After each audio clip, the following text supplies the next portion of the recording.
Jai Shri Ram. Very good morning to you all. After a 1 week gap, we are meeting again today, right? I hope you haven't forgotten anything about studies. Okay, let's move on. Dear children, read these quotations along with me. A child without education is like a bird without wings.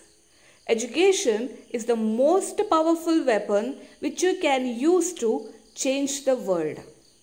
What is the meaning of these quotations? Let me help you. A child without education is like a bird without wings.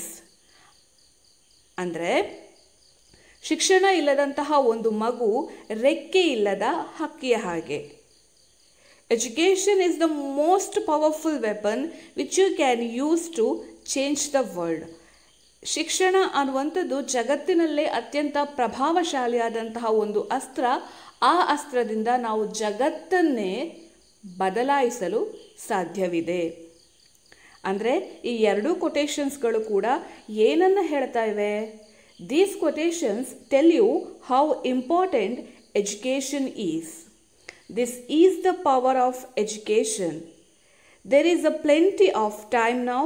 Make yourself more active in learning using time. I hope you have understood what I am trying to tell. Yes. Before directly going to the lesson, let's do one activity to prepare ourselves for the class with more energy and activeness. Jumbled sentences. Here, the words in the sentence are not in the correct order. You have to put them together and create a meaningful sentence. Okay, are you ready? Good, let's do it. First one, dog catches stick the. Take your rough book and arrange it in a correct order. Finished? The answer is the dog catches the stick. Understood? Check it once. Let's move on. Second one, book a she reading is. Do you know what the correct sentence is? Okay, answer is she is reading a book. Understood? Okay, the third one, love my me lot parents are. Think and write the answer quickly. Finished? Okay, the correct answer is my parents love me a lot. Okay, let's move on. How was the activity? Enjoyed? Can you tell me in which lesson we are in? Yes, correct. The scholar's mother tongue. In the last class, we have studied about new words of this lesson with sentences, and also we read the lesson. We have also studied about grammar, that is punctuation marks, right? Okay. In this class, we are going to learn about this chapter in detail. If you are not getting meanings of any new words, please go back to the previous class and have a glance to new words. After finishing your study, then come back, sit and listen this class. Dears, do you remember what and all things you should have when you are sitting to English class? Yes, textbook, rough book, pencil, dictionary, right? I think everyone has it. Okay, let's start the lesson. Listen carefully. A learned scholar, Pandit, once visits Akbar's court. He says, I have mastery over different languages. I can speak many languages fluently. Oh, sounds good. ಏನಾಯಿತು, ಕನ್ನಡದಲ್ಲಿ ಹೇಳ್ತಾನೆ, ಆಮೇಲೆ ನಿಮಗೆ ಅದನ್ನು ಇಂಗ್ಲೀಷಲ್ಲಿ explain ಮಾಡ್ತಾನೆ. ಒಂದು ದಿನ ಅಕ್ಬರನ ಆಸ್ಥಾನಕ್ಕೆ ಒಬ್ಬ ಪಂಡಿತ ಬರ್ತಾನೆ. ಅವ ಬಂದು ಅಕ್ಬರನ ಹತ್ರ ಹೇಳ್ತಾನೆ, ನನಗೆ ಹಲವಾರು ಭಾಷೆಗಳಲ್ಲಿ ಪಾಂಡಿತ್ಯ ಇದೆ, ಅವೆಲ್ಲವನ್ನು ಕೂಡ ನಾನು ಸುಲಲಿತವಾಗಿ ಸರಾಗವಾಗಿ ಮಾತಾಡ್ತಾನೆ ಅಂತ ಹೇಳಿ. ಒಬ್ಬ ವ್ಯಕ್ತಿ ಬಂದು ತಾನು ಇಷ್ಟೆಲ್ಲ ಕಲ್ತಿದ್ದೇನೆ, ನಾನು ಒಬ್ಬ ಪಂಡಿತನ ಸ್ಥಾನದಲ್ಲಿದ್ದೇನೆ ಅಂತ ಹೇಳುವಾಗ ಏನಾಗ್ತದೆ, ಎಲ್ರಿಗೂ ಕೂಡ ಖುಷಿ ಆಗ್ತದೆ ಅಲ್ವಾ. ಹಾಗೆ ಅಕ್ಬರನ ಆಸ್ಥಾನದಲ್ಲಿ ಇರುವವರು ಕೂಡ ಏನು ಹೇಳ್ತಾರೆ, ಓ ಸೌಂಡ್ಸ್ ಗುಡ್, ಅಂದರೆ ತುಂಬ ಚೆನ್ನಾಗಿದೆ, ತುಂಬ ಒಳ್ಳೆಯದು ಅಂತ ಹೇಳ್ತಾರೆ. What happen next? Come let's see. The Pandit makes a challenge to the court. Is there anybody present here who can find out what my mother tongue is? Also, you have to give me a reason for your answer. The courtiers discuss among themselves. Kannada, Urdu, Tamil, maybe, ಅಷ್ಟೆಲ್ಲ ಮಾತಾಡಿದ ನಂತರ, ತನ್ನ ಗುಣಗಾನವನ್ನು ಮಾಡಿದ ನಂತರ ಪಂಡಿತ ಅವನು continue ಮಾಡ್ತಾನೆ. ಏನಂತ ಹೇಳಿದ್ರೆ, ಈ ಆಸ್ಥಾನದಲ್ಲಿ ಇರುವಂತಹ ಯಾರಾದರೂ ಒಬ್ಬರು ನನ್ನ ಮದರ್ ಟಂಗ್ ಅಂದರೆ ಮಾತೃಭಾಷೆ ಯಾವುದು ಅಂತ ಹೇಳಿ ನಿಮಗೆ ಕಂಡುಹಿಡಿಯಲಿಕ್ಕೆ ಸಾಧ್ಯವಾ ಅಂತ ಹೇಳಿ. ನೀವು ಕಂಡುಹಿಡಿದು ಆದ ನಂತರ ಅದಕ್ಕೆ ನೀವು ಸರಿಯಾದ ರೀಸನನ್ನು ಕೊಡಬೇಕು, ನಿಮ್ಮ ಉತ್ತರಕ್ಕೆ ನೀವು ಸರಿಯಾದ ಕಾರಣವನ್ನು ಕೊಡಬೇಕು ಅಂತ ಹೇಳಿ. ಅಷ್ಟು ಹೇಳಿದ ತಕ್ಷಣ, ಈಗ ಯಾರಾದರೂ ನಿಮ್ಮ ಹತ್ರ ಏನಾದರೂ ಒಂದು ಕಂಡು ಹಿಡೀರಿ ಅಂತ ಹೇಳಿದ ತಕ್ಷಣ ನೀವೇನು ಮಾಡ್ತೀರಿ? ಮಾತಾಜಿ ಹೇಳಿದ ತಕ್ಷಣ ಈಗ ಕ್ಲಾಸ್ ರೂಮಲ್ಲಿ ಇದ್ದೀರಿ ಅಂತ ಹೇಳಿ ಯೋಚನೆ ಮಾಡುವ. ಮಾತಾಜಿ ಏನೋ ಒಂದು ಹೇಳ್ತಾರೆ, ಇದಕ್ಕೆ ಉತ್ತರವನ್ನು ಕಂಡು ಹಿಡೀರಿ ಅಂತ ಹೇಳಿ ನೀವೇನು ಮಾಡ್ತೀರಿ? ನಿಮ್ಮ ಒಳಗೆ ಮಾತಾಡಲಿಕ್ಕೆ ಶುರು ಮಾಡ್ತೀರಲ್ವಾ. ಹಾಗೆ ಅಕ್ಬರನ ಆಸ್ಥಾನದಲ್ಲಿ ಇದ್ದಂತಹ ಕೋರ್ಟಿಯರ್ಸ್, ಆಸ್ಥಾನಿಕರು, ಅವರಲ್ಲಿದ್ದಂತಹ ಜನರು ಏನು ಮಾಡ್ತಾರೆ, ಅವರವರೊಳಗೆ ಮಾತಾಡ್ತಾರೆ. ದೆಮ್ಸೆಲ್ಸ್, ಎಮಂಗ್ ದೆಮ್ಸೆಲ್ಸ್ ಅಂದರೆ ತಮ್ಮೊಳಗೆ ಮಾತಾಡ್ಕೊಳ್ತಾರೆ. ಕನ್ನಡ ಆಗಿರ್ಬೋದಾ, ಉರ್ದು ಆಗಿರ್ಬೋದಾ, ತಮಿಳ್ ಆಗಿರ್ಬೋದಾ, ಯಾವುದಿರ್ಬೋದು ಅಂತ ಹೇಳಿ ಅವರೊಳಗಡೆ ಡಿಸ್ಕಷನ್ ಸ್ಟಾರ್ಟ್ ಆಗ್ತದೆ. ಒಂದೊಂದೇ ಭಾಷೆಗಳನ್ನು ಹೆಸರಿಸ್ತಾ ಹೋಗ್ತಾರೆ. Next, but they fail in their attempt to find out the pandit's mother tongue. So you all accept defeat? Oh no. Just then Birbal speaks. Well, Pandit, I shall find out what your mother tongue is in a day or so. ಎಲ್ಲ ಭಾಷೆಗಳನ್ನು ಅವರು ಹೇಳ್ತಾ ಹೋದರೂ ಕೂಡ ಅವರು ಆ ಪಂಡಿತನ ಮಾತೃಭಾಷೆ ಯಾವುದು ಅಂತ ಕಂಡುಹಿಡಿಯಲಿಕ್ಕೆ ಅವರಿಂದ ಸಾಧ್ಯ ಆಗೋದಿಲ್ಲ. ಫೇಲ್ ಆಗ್ತಾರೆ, ಅವರು ಸೋಲ್ತಾರೆ. ಆಗ ಪಂಡಿತ್ ಕೇಳ್ತಾನೆ, ಸೊ ನೀವೆಲ್ಲರೂ ಕೂಡ ಡಿಫೀಟನ್ನು ಅಕ್ಸೆಪ್ಟ್ ಮಾಡ್ತೀರಾ ಅಂತ ಹೇಳಿ, ಅಂದರೆ ನಿಮ್ಮ ಸೋಲನ್ನು ನೀವೆಲ್ಲರೂ ಒಪ್ಪಿಕೊಳ್ತೀರಾ ಅಂತ ಹೇಳಿ. ಒಪ್ಪಿಕೊಳ್ತೀರಾ ಅಂತ ಕೇಳುವಾಗ ನಾವೆಲ್ಲಾದರೂ ಒಪ್ಪಿಕೊಳ್ತೇವಾ? ಇಲ್ಲ. ಹಾಗೆ ಅವರೆಲ್ಲರೂ ಕೂಡ ಹೀಗಾಗಬಾರ್ದಿತ್ತು ಅಂತ ಹೇಳಿ ಯೋಚನೆ ಮಾಡ್ತಾರೆ. ಆಗ ಅಕ್ಬರನ ಆಸ್ಥಾನದಲ್ಲಿ ಒಬ್ಬ ಮಂತ್ರಿ ಇದ್ದಲ್ಲ, ಬುದ್ಧಿವಂತ ಮಂತ್ರಿ, ಯಾರು ಹೇಳಿ? ಕರೆಕ್ಟ್, ಬೀರ್ಬಲ್. ಅವನು ಎದ್ದು ನಿಲ್ತಾನೆ. ಅವ ಹೇಳ್ತಾನೆ, ವೆಲ್ ಪಂಡಿತ್, ಸರಿ ಪಂಡಿತರೇ, ನಿಮ್ಮ ಮಾತೃಭಾಷೆಯನ್ನು ನಾನು ಕಂಡುಹಿಡಿದ್ದೇನೆ, ನನಗೆ 1 ಅಥವಾ 2 ದಿವಸದ ಸಮಯಾವಕಾಶ ಬೇಕು ಅಂತ ಹೇಳಿ. Next, what happened? Come, let's see. That night, Birbal sneaks into the Pandit's bedroom to find him fast asleep. He whispers into the Pandit's ear and then... ಹಾಗೆ ಹೇಳಿದಂತಹ ರಾತ್ರಿ ಅವನು ಬೀರ್ಬಲ್ ಸ್ನೀಕ್ಸ್ ಅಂದರೆ ಕಳ್ಳ ಹೆಜ್ಜೆ ಇಟ್ಕೊಂಡು, ಎಚ್ಚರ ಆಗಬಾರ್ದು ಅಂತ ಹೇಳಿ ಕಳ್ಳ ಹೆಜ್ಜೆ ಇಟ್ಕೊಂಡು ಪಂಡಿತನ ಬೆಡ್ರೂಮಿಗೆ ಹೋಗ್ತಾನೆ. ಅವನು ಮಲಗಿದನ ಇಲ್ವಾ ಅಂತ ಹೇಳಿ ಅವನನ್ನೊಮ್ಮೆ ನೋಡ್ತಾನೆ. ಫಾಸ್ಟ್ ಅಸ್ಲೀಪ್ ಅಂತ ಹೇಳಿದರೆ ಗಾಢ ನಿದ್ರೆಯಲ್ಲಿ ಇದ್ದಾನ ಇಲ್ವಾ ಅಂತ ಹೇಳಿ ಅವನು ಫೈಂಡ್ ಔಟ್ ಮಾಡ್ತಾನೆ. ಮಾತ್ರ ಅಲ್ಲದೆ ಹಿ ವಿಸ್ಪರ್ಸ್ ಇನ್ ಟು ಪಂಡಿಟ್ಸ್ ಇಯರ್, ಅಂದರೆ ವಿಸ್ಪರ್ಸ್ ಅಂದರೆ ಏನು? ಹೌದು, ಕರೆಕ್ಟ್, ಮೆಲುದನಿಯಲ್ಲಿ ಮೆಲ್ಲ ಅವನ ಕಿವಿಯಲ್ಲಿ ಮಾತಾಡ್ತಾನೆ. ನಿದ್ದೆ ಕರೆಕ್ಟಾಗಿ ಬಂದಿಲ್ಲ ಅಂತ ಹೇಳಿದ್ರೆ ಎಚ್ಚರ ಆಗ್ತದಲ್ವ, ಅದಕ್ಕೋಸ್ಕರ ಅವನು ಅಲ್ಲಿ ಗೊರಕೆ ಹೊಡ್ಕೊಂಡು ಮಲಗ್ತಾ ಇರ್ತಾನೆ. ನೆಕ್ಸ್ಟ್ ಏನಾಯಿತು? Then he tickled his ear with a feather. ಆಮೇಲೆ ಅವನೇನು ಮಾಡ್ತಾನೆ ಅಂತ ಹೇಳಿದರೆ ಒಂದು ಹಕ್ಕಿಯ ಗರಿಯನ್ನು ಹಿಡ್ಕೊಂಡು ಬಂದಿರ್ತಾನೆ. ಮೆಲ್ಲ ಅವನ ಕಿವಿಯನ್ನು ಟಿಕಲ್ ಮಾಡ್ತಾನೆ. ನಾವು ಕಚ್ಚಗುಳಿ ಅಂತ ಹೇಳ್ತೇವಲ್ವ, ಅದುವೇ ಮಾಡ್ತಾನೆ.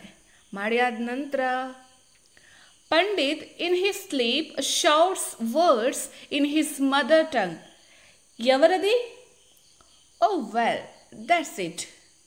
The next day in the court, Your Majesty, the Pandit's mother tongue is Telugu. Yes. ಹಾಗೆ ನಿದ್ದೆಯಲ್ಲಿದ್ದಾಗ ಕೂಡ ನಮಗೆ ಏನಾದರೂ ನಮ್ಮ ವಸ್ತು ನಮ್ಮ ಮೇಲೆ ಬಂದು ಬಿದ್ದರೆ ಅಥವಾ ವಸ್ತುವಿನ ಅನುಭವ ಏನಾದರೂ ಆದರೆ ನಾವೇನು ಮಾಡ್ತೇವೆ, ಸಡನ್ ಒಂದು ರಿಯಾಕ್ಷನ್ ಕೊಡ್ತೇವೆ. ನಾವು ನಿದ್ದೆಯಲ್ಲಿದ್ದರೂ ಕೂಡ ರಿಯಾಕ್ಷನ್ ಕೊಡ್ತೇವೆ. ಹಾಗೆ ಪಂಡಿತ ಏನು ಹೇಳ್ತಾನೆ, ಯವರದಿ ಅಂತ ಹೇಳ್ತಾನೆ. ಆಗ ಬೀರ್ಬಲ್, ಓ ಇದುವಾ, ಸರಿ ಸರಿ ಅಂತ ಹೇಳಿ ಬಂದು ಮರುದಿನ ಆಸ್ಥಾನದಲ್ಲಿ ಯುವ ಮೆಜೆಸ್ಟಿ, ಮಹಾರಾಜರೇ, ಈ ಪಂಡಿತರ ಮಾತೃಭಾಷೆ ತೆಲುಗು ಅಂತ ಹೇಳ್ತಾರೆ. ಅಷ್ಟಾಗುವಾಗ ಪಂಡಿತ ಏನು ಹೇಳ್ತಾರೆ, ಹಾಂ ಸರಿ ಅಂತ ಹೇಳ್ತಾರೆ. King Akbar astonished. Well done Birbal. How did you find it out? Your Majesty, at times of difficulty, a person speaks in his mother tongue. Birbal then narrates the entire incident that took place in the Pandit's bedroom the previous night. Clever Birbal, you have proved your wit again. Thank you, Your Majesty.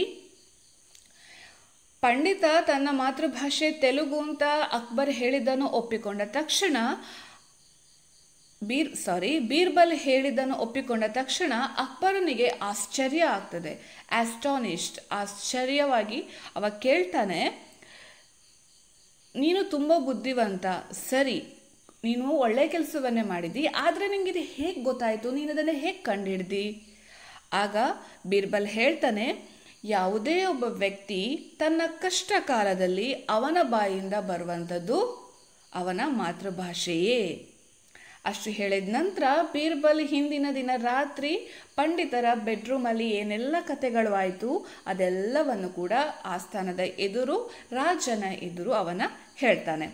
ಆಗ ಅಕ್ಬರ್ ಹೇಳ್ತಾನೆ, very good Birbal, ನೀನು ನಿನ್ನ ಬುದ್ಧಿವಂತಿಕೆ, with ಅಂದರೆ ಬುದ್ಧಿವಂತಿಕೆಯನ್ನು ಮತ್ತೊಮ್ಮೆ ನೀನು prove ಮಾಡಿದಿ. ಅಷ್ಟಾಗುವಾಗ ಅವನು ಥ್ಯಾಂಕ್ ಯು ಮೆಜೆಸ್ಟಿ ಅಂತ ಹೇಳ್ತಾನೆ. ಆಮೇಲೆ ಏನಾಯಿತು, the courtiers praise Birbal's wit and the Pandit leaves the king's court in dismay. I accept defeat, my lord. Birbal is indeed cleverer than me. ಹುರ್ರೆ ಹುರ್ರೆ ಅಂತ ಎಲ್ಲರೂ ಬೊಬ್ಬೆ ಹೊಡಿತಾರೆ. ಅಷ್ಟು ಹೇಳಿದ ನಂತರ ಆಸ್ಥಾನದಲ್ಲಿರುವಂಥ ಎಲ್ಲರೂ ಕೂಡ ಬೀರ್ಬಲ್ಗೆ ಅವನ ಬುದ್ಧಿವಂತಿಕೆಗೆ ಜೈಕಾರ ಹೇಳ್ತಾರೆ. ಆಮೇಲೆ ಪಂಡಿತ, ಮಹಾರಾಜರೇ, ನಾನು ನನ್ನ ಸೋಲನ್ನು ಒಪ್ಪಿಕೊಳ್ತೇನೆ, ಅದು ಮಾತ್ರ ಅಲ್ಲ, ಬೀರ್ಬಲ್ ನನಗಿಂತಲೂ ಬುದ್ಧಿವಂತ ಹೇಳುವುದನ್ನು ಕೂಡ ನಾನು ಒಪ್ಪಿಕೊಳ್ತೇನೆ ಅಂತ ಹೇಳಿ ರಾಜನ ಆಸ್ಥಾನವನ್ನು dismay, leaves king's court in dismay ಅಂದರೆ ಆಸ್ಥಾನವನ್ನು ತುಂಬ ಬೇಸರದಿಂದ ಆಸ್ಥಾನದಿಂದ ಹೊರಗೆ ಹೋಗ್ತಾನೆ ಅಂತ ಹೇಳಿ. ಅಷ್ಟಾಗುವಾಗ ಎಲ್ಲರೂ ಏನು ಮಾಡ್ತಾರೆ, ನಮಗೆ ನಾವು ವಿನ್ ಆದ್ವಿ ಅಂತ ಹೇಳಿದ ತಕ್ಷಣ ನಾವು ಒಂದು ಖುಷಿಯಲ್ಲಿ ಬೊಬ್ಬೆ ಹೊಡಿತೇವಲ್ವ, ಅದುವೇ ಇಲ್ಲಿ ಹುರ್ರೆ ಅಂತ ಹೇಳಿದರೆ ಖುಷಿಯಲ್ಲಿ ಅವರೆಲ್ಲರೂ ಕೂಡ ಬೊಬ್ಬೆ ಹೊಡಿತಾರೆ. ಇದು ಕಥೆ, ದ ಸ್ಕಾಲರ್ಸ್ ಮದರ್ ಟಂಗ್ ಅಂತ ಹೇಳುವಂಥದ್ದು ಒಂದು ಕಥೆ. ಓಕೆ, ಈಗ let's recall it once again. Once a learned scholar visits the court of Akbar and introduces himself as a master of many languages and can speak many languages fluently. He challenges all present there to find out what his mother tongue is. All the courtiers fail to find out the Pandit's mother tongue. Then Birbal tells the Pandit that he shall find out the Pandit's mother tongue in a day or two. The Pandit agrees. That night, Birbal sneaks into the Pandit's bedroom and finds him fast asleep.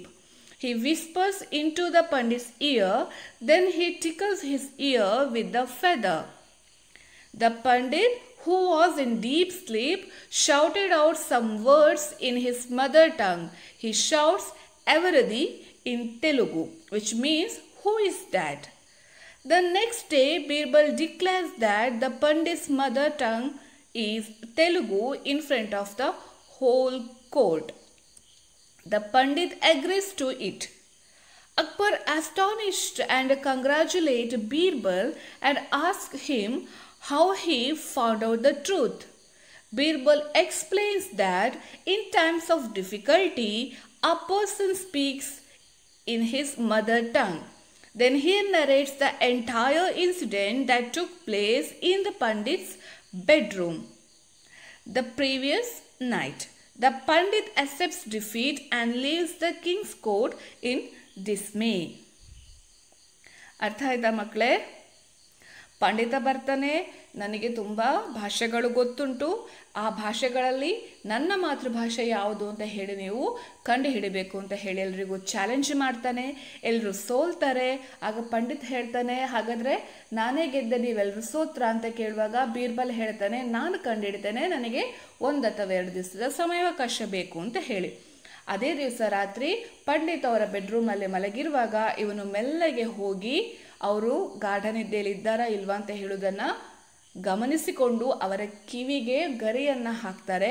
ಆಗ ಅವರು ಎವರದಿ ಅಂತ ಹೇಳಿ ಒಂದು ಮಾತನ್ನು ಹೇಳ್ತಾರೆ. ಅದರಿಂದ ಅವನು ಬೀರ್ಬಲಿಗೆ ಏನೋ ಗೊತ್ತಾಯಿತು ಅವರ ಮಾತೃಭಾಷೆ ಯಾವುದು ಅಂತ ಹೇಳಿ. ಮರುದಿನ ಆಸ್ಥಾನದ ಮುಂದೆ ಬಂದು ಅವನು ಹೇಳ್ತಾನೆ, ಪಂಡಿತರ ಮಾತೃಭಾಷೆ ತೆಲುಗು ಅಂತ ಹೇಳಿ. ಪಂಡಿತ ಕೂಡ ಇದನ್ನು ಒಪ್ಪಿಕೊಳ್ತಾರೆ. ಒಪ್ಪಿಕೊಂಡು ಏನಾಗ್ತದೆ, ಅವರು ಬೀರ್ಬಲ್ ನನಗಿಂತ ಬುದ್ಧಿವಂತ ಅಂತ ಹೇಳಿ ಒಪ್ಪಿಕೊಂಡು ಆಸ್ಥಾನದಿಂದ ಹೊರಗೆ ಹೋಗ್ತಾರೆ. ಅಕ್ಬರ್ ಕೇಳ್ತಾರೆ, ನೀನು ಬುದ್ಧಿವಂತ ಅಂತ ಹೇಳಿ ಪುನಃ ನೀನು ಅದನ್ನು ಪ್ರೂವ್ ಮಾಡಿದ್ದಿ, ಆದರೆ ಹೇಗೆ ಅಂತ ಕೇಳಿದಾಗ ಎಲ್ಲ ಕಥೆಯನ್ನು ಅವನು ಎಕ್ಸ್ಪ್ಲೇನ್ ಮಾಡ್ತಾನೆ. ಇದಿಷ್ಟು ಕಥೆ. ನಿಮಗೆಲ್ಲರಿಗೂ ಕೂಡ ಈ ಪಾಠ ಅರ್ಥ ಆಗಿದೆ ಅಂತ ಹೇಳಿ ನಾನು ಭಾವಿಸ್ತೇನೆ. ಸರಿ, okay, let's move on. This is the end of this story. I hope everyone understood. What next? Come, let's learn about articles in English grammar. Articles. A and the are called articles.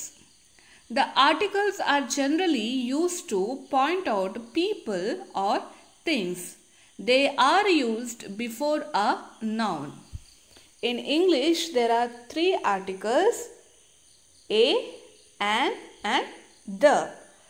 A and the ಅಂತ ಹೇಳುವಂತಹ 3 articles ಇಂಗ್ಲಿಷಲ್ಲಿ ಇದೆ. ವಸ್ತು ಅಥವಾ ವ್ಯಕ್ತಿಯನ್ನು ಸೂಚಿಸುವಾಗ ನಾವು ಈ ಆರ್ಟಿಕಲ್ಸನ್ನು ಬಳಸ್ತೇವೆ. They are used before a noun. ನೌನಿನ ಮೊದಲು ಈ ಆರ್ಟಿಕಲ್ಸ್ ಬರ್ತದೆ. ನೌನ್ ಮೀನ್ಸ್ ಎಸ್, ಇಟ್ಸ್ ನಾಮಪದ. ನಾಮಪದದ ಮೊದಲು ಈ ಆರ್ಟಿಕಲನ್ನು ನಾವು ಹಾಕಬೇಕು. Come, let's learn more about articles. We can classify articles into 2 types. 1 indefinite articles, 2 definite articles. So there are 2 types in articles. They are indefinite articles and definite articles. 2 ವಿಧ, ಒಂದು indefinite articles, ಇನ್ನೊಂದು ಎರಡನೇದು definite articles. Let's move on. First one, indefinite articles. A and an are indefinite articles. They do not refer to any particular person, place or thing. They are used with singular nouns. Indefinite articles A and an. These 2 are indefinite articles. ಇದು ಯಾವುದೇ ಒಂದು ನಿರ್ದಿಷ್ಟವಾದಂತಹ ವ್ಯಕ್ತಿ, place ಅನ್ನು ಸೂಚಿಸುವುದಿಲ್ಲ. ಅರ್ಥ ಆಯ್ತಾ? ಇದುವೇ ಅಂತ ಹೇಳುವುದಿಲ್ಲ. ಜನರಲ್ ಆಗಿ ನಾವು ವಸ್ತುವನ್ನು ಹೇಳುವಾಗ, ವ್ಯಕ್ತಿಯ ಬಗ್ಗೆ ಹೇಳುವಾಗ ಅಥವಾ ಒಂದು ಜಾಗದ ಬಗ್ಗೆ ಹೇಳುವಾಗ ನಾವು ಇಂಡೆಫಿನಿಟ್ ಆರ್ಟಿಕಲನ್ನು ಬಳಸ್ತೇವೆ. Another important thing is they are used with the singular noun. ಯಾವಾಗ ಇದು ಬಳಕೆ ಆಗ್ತದೆ? ಸಿಂಗ್ಯುಲರ್ ನೌನ್ ಮೀನ್ಸ್ ಎಸ್ ಏಕವಚನ ಇರುವಾಗ ಎಲ್ಲ ಆರ್ಟಿಕಲ್ಸ್ ನೌನಿನ ಎದುರುಗಡೆ ಬರ್ತದೆ. ಇದು ಎ ಮತ್ತು ಆನ್ ಯಾವಾಗ ಆ ನಾಮಪದ ಏಕವಚನ ಆಗಿದ್ದಾಗ ಇವೆರಡನ್ನು ಕೂಡ ಬಳಸಬೇಕು. ಯಾವುದನ್ನು? ಎ ಮತ್ತು an. Okay, when to use a and when to use an ಅರ್ಥ ಆಗಬೇಕು ಅಲ್ವಾ? Okay, let's learn about that. How many letters are there in the English alphabet? Tell me, how many letters are there in the English alphabet? Okay, tell me the answer. Yes, very good. That is 26. Let's say the English alphabet together. A, B, C, D, E, F, G, H, I, J, K, L, M, N, O, P, Q, R, S, T, U, V, W, X, Y, Z. The color of some letters are different, right? Observed? Okay. Tell me which letters are in different colors. Good. Observe the screen and tell me. A, E, I, O, U.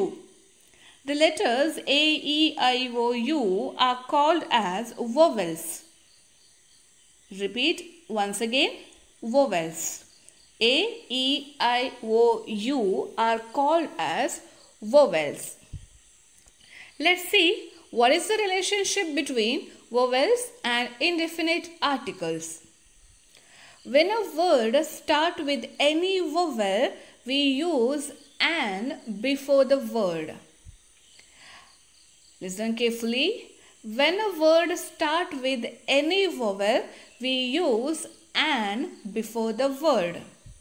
ಅಂದರೆ ವೊವೆಲಿಂದ ಶುರುವಾಗುವಂತಹ ಯಾವುದೇ ಶಬ್ದ ಇದ್ದರೆ ಅದರ ಎದುರಿಗೆ ನಾವು an ಅನ್ನು ಹಾಕಬೇಕು. A, E, I, O, U. These 5 letters are called as vowels, right?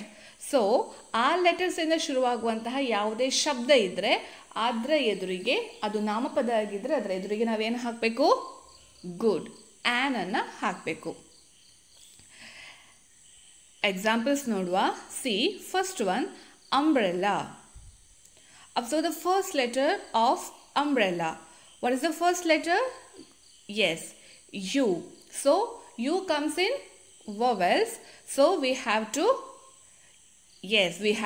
add an before the umbrella. Understood? Okay, let's see one more example. Ice cream. Everyone likes it, right? Ice cream. The first letter of ice cream is I. So it is vowels. So we have to use an before the ice cream. So ice cream becomes an ice cream. Understood? Hope you understood. There are other letters in the English alphabet along with the vowels. What are they? Observe the screen and tell me. Say along with me. B, C, D, F, G, H, J, K, L, M, N, P, Q, R, S, T, V, W, X, Y, Z. These letters are called as consonant. What? Consonant. Whether these consonant has any relationship with articles? Let's see. Come. We can use a or a before a word if it begins with a consonant. We can use a before a word if it begins with a consonant. So, ಯಾವುದೇ ಪದ ಕಾನ್ಸೋನೆಂಟ್ಗಳ ಅಕ್ಷರದಿಂದ ಪ್ರಾರಂಭವಾದರೆ ಅದರ ಎದುರಿಗೆ ನಾವು ಯಾವುದನ್ನು use ಮಾಡಬೇಕು? A ಅನ್ನು use ಮಾಡಬೇಕು. ಅರ್ಥ ಆಯ್ತಾ? ವೊವೆಲ್ಸ್ ಬಂದರೆ we have to use an before the noun. If the noun starts with the consonant letters, then we have to use a or a before it. Come, let's see some examples. Here, chair. So, C is a consonant. So, answer is a chair. Okay, next one, story. Tell me the answer. Story. Story becomes a story. Okay, good. And I hope you all understood. See, what is the word? Read it. Hour, right? Hour. Spelling of hour is H-O-U-R. H-O-U-R. So, what is the first letter of the hour? H. H comes in consonant, right? So answer is a hour, right? No, wrong. It is an hour. Why? Why? Because, see, we pronounce hour, not hour. So H is a silent here. Understood? It's not hour, it's hour. Observe the sound, hour. So, wo, hour. O comes in, yes, O comes in vowels. A, E, I, O, U, wo. So, we have to use an hour. In some cases, even though consonant letter is the first letter of the word, the pronunciation will be having a vowel.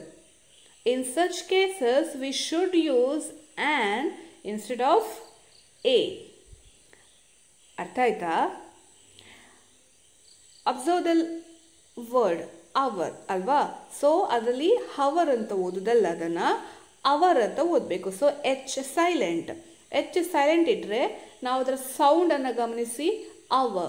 ಯಾವುದು first ಕೇಳುತ್ತದೆ ನಮಗೆ? ಓ. ಓ ಓವೆಲಲ್ಲಿ ಬರ್ತದೆ. So ನಾವು ಯಾವುದನ್ನು use ಮಾಡಬೇಕು ಆಗ? S, ಆಗ ಎಯ ಬದಲು ನಾವೇನು ಯೂಸ್ ಮಾಡಬೇಕು? ಆ್ಯನ್ ಅನ್ನು ಯೂಸ್ ಮಾಡಬೇಕು ಅಂತ ಹೇಳಿ. ಅರ್ಥ ಆಯ್ತಾ?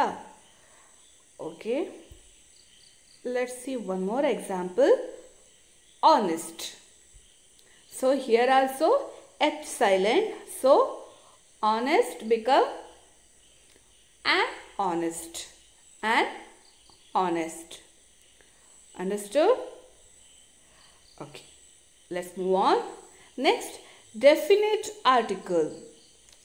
The is called definite article and it refers to a particular person, place or thing. It can used with singular and plural nouns. Definite articles ಅದರಲ್ಲಿ ಬರೋದು ದಾವನ್ನ ಡೆಫಿನೆಟ್ ಆರ್ಟಿಕಲ್ ಅಂತ ಹೇಳಿ ಕರಿತೇವೆ. ಯಾಕೆ ಅಂತ ಹೇಳಿದರೆ, ದಾವನ್ನ ನಾವು ಎಲ್ಲೆಲ್ಲಿ ಯೂಸ್ ಮಾಡ್ತೇವೆ ಅಂತ ಹೇಳಿದರೆ, ನಾವು ಯಾವಾಗ ಒಬ್ಬ ಪರ್ಟಿಕ್ಯುಲರ್ ನಿರ್ದಿಷ್ಟವಾದ ಒಬ್ಬ ವ್ಯಕ್ತಿಯ ಬಗ್ಗೆ, ಒಂದು ಸ್ಥಳದ ಬಗ್ಗೆ, ಒಂದು ವಸ್ತುವಿನ ಬಗ್ಗೆ ನಿರ್ದಿಷ್ಟವಾಗಿ ಇದುವೇ ಅಂತೇಳಿ ಹೇಳುವಾಗ ನಾವು ದಾವನ್ನ ಯೂಸ್ ಮಾಡ್ತೇವೆ. ಇನ್ ಇಂಡೆಫಿನೆಟ್ ಆರ್ಟಿಕಲ್ಸ್ ಸಿಂಗ್ಯುಲರ್ನ ಎದುರು ಯೂಸ್ ಮಾಡಬೇಕಿತ್ತು. Here the can used with singular and plural nouns. ಏಕವಚನ ಮತ್ತು ಬಹುವಚನ ನಾಮಪದಗಳ ಎದುರಿಗೆ ದಾವನ್ನು ಬಳಸ್ಬೋದು. There are various situations in which article da is used. Here we are discussing only 2 situations among them. So situation 1, that is case 1, da is used before nouns which refer to a specific thing or a person or one already referred to. ದಾವನ್ನು ಎಲ್ಲಿ use ಮಾಡ್ಬೋದು ಅಂತ ಹೇಳಿದರೆ, ಒಂದು specific ಆಗಿ ನಿರ್ದಿಷ್ಟವಾಗಿ ಒಂದು ವಸ್ತುವಿನ ಬಗ್ಗೆ, ಒಬ್ಬ ವ್ಯಕ್ತಿಯ ಬಗ್ಗೆ ಅಥವಾ ಯಾವುದಾದ್ರೂ ಇರುವಂತಹ ಒಂದು ವಸ್ತುವಿನ ಬಗ್ಗೆ ಹೇಳುವಾಗ ಅಥವಾ ವಿಷಯದ ಬಗ್ಗೆ ಹೇಳುವಾಗ ದಾವನ್ನು ಯೂಸ್ ಮಾಡಬೇಕು. Let's see some examples. ಆಗ ನಿಮಗೆ ಚೆನ್ನಾಗಿ ಅರ್ಥ ಆಗ್ತದೆ. The first one, I love the biryani my father makes. ಅಲ್ಲಿ ಪರ್ಟಿಕ್ಯುಲರ್ ಆಗಿ ಒಂದು ಬಿರಿಯಾನಿಯ ಬಗ್ಗೆ ಮಾತಾಡ್ತಿದ್ದಾರೆ. ಯಾವುದು?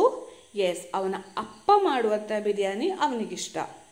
ಎಲ್ಲ ಬಿರಿಯಾನಿ ಅಲ್ಲ, ಅಪ್ಪ ಮಾಡಿದ ಬಿರಿಯಾನಿ. ಸೊ ಪರ್ಟಿಕ್ಯುಲರ್ ಆಯ್ತು, ಅಪ್ಪ ಮಾಡಿದ್ದೆ ಅಂತ ಹೇಳೋದು, that is a particular here, right? So biryani becomes the biryani. Understood? Second one, I have to take the blue bus standing there, the blue bus, because ಅಲ್ಲಿ ಮೆನ್ಷನ್ ಮಾಡಿದೆ, ಅಲ್ಲಿ ನಿಂತಿರುವಂತಹ ಪರ್ಟಿಕ್ಯುಲರ್ ಆಗಿರುವಂತಹ blue bus. So the blue bus. Understood? Next, this is the pen you are looking for. ನೀನು ಹುಡುಕ್ತಾ ಇರುವಂತಹ pen ಇದುವೇ. So ಇದುವೇ ಅಂತಲ್ಲಿ ಹೇಳ್ತಾ ಇರುವ ಕಾರಣ ದ ಪೆನ್, ದ ಪೆನ್. ಅರ್ಥ ಆಯ್ತಲ್ವಾ? Next, she gave me the pencil that she uses every day. ಅವಳು ಪ್ರತಿದಿನ ಯೂಸ್ ಮಾಡುವಂತಹ ಪೆನ್ಸಿಲನ್ನು ನನಗೆ ಕೊಟ್ಟಳು. ಸೊ ಪ್ರತಿದಿನ ಯಾವುದೋ ಒಂದೇ ಪೆನ್ಸಿಲನ್ನು ಅವಳು ಯೂಸ್ ಮಾಡ್ತಾ ಇದ್ದಾಳೆ, ಅದನ್ನೇ ಅವಳಿಗೆ ಕೊಟ್ಟದು. ಸೊ ಏನಾಯ್ತದು? ದ ಪೆನ್ಸಿಲ್, ಒಂದೇ, ಅದೇ ಪೆನ್ಸಿಲ್ನ ಬಗ್ಗೆ ಮಾತಾಡ್ತಿರುವ ಕಾರಣ ದ ಪೆನ್ಸಿಲ್ ಅಂತ ಹೇಳಿ. So when we are referring to a specific thing, person or a place, we use the before the noun.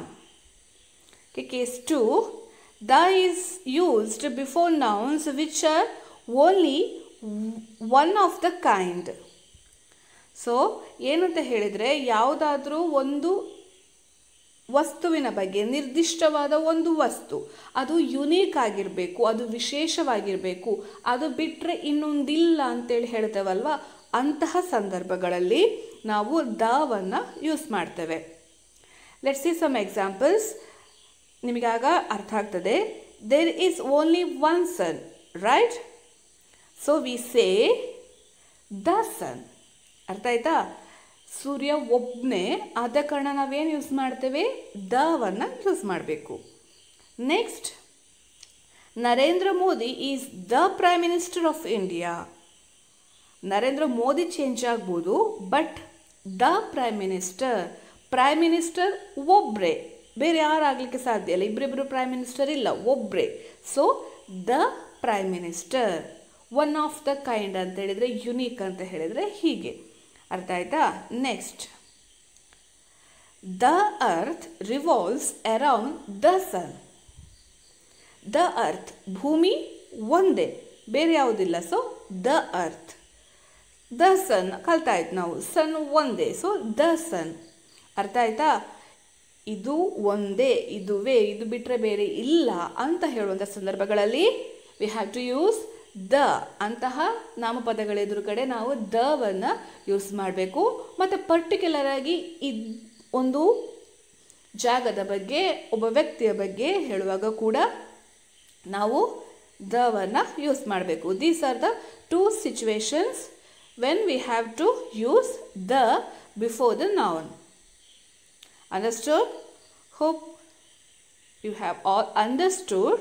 So here we are ending the grammar section, and this is your time. So what is it? Yes, activity time. Do it yourself. Fill in the blanks with a, an or the. First one, I want dash apple from that basket. Dash temple on the corner is beautiful. I took dash pencil from there. My neighbor has dash cat and dash dog. We have dash big garden. Dash garden is full of roses. ನೀವೇನು ಮಾಡಬೇಕು? S, ಅಲ್ಲಿ ಎಲ್ಲೆಲ್ಲಿ ಖಾಲಿ ಜಾಗ ಇದೆಯೋ you have to fill the blanks with a, an or the, that is articles. Understood? ಸರಿಯಾಗಿ ಅರ್ಥ ಮಾಡಿಕೊಂಡು ಬರೀರಿ. Next, insert an article where necessary. You have to insert the article wherever it is necessary to these sentences. First sentence, Mohit is nice boy. Second, you should carry umbrella when you go out in rain. Sun rises in east and sets in west. Cross road carefully. I went to shop and asked for pen. For these sentences, you have to add articles wherever it is necessary. ಎಲ್ಲಿ ಆರ್ಟಿಕಲ್ನ necessary ಇದೆ ಅಂತ ನಿಮಗೆ ಅನಿಸ್ತದೋ ಅಲ್ಲಿ correct ಆಗಿರುವಂತಹ ಆರ್ಟಿಕಲ್ಸನ್ನು ನೀವು ಹಾಕಬೇಕು. Again, I am telling the same thing. Give some time daily for English language. Do all your activity in time. Don't forget to write copy. Okay. We will meet again in our next class. Until then, have a wonderful day, dears. Thank you.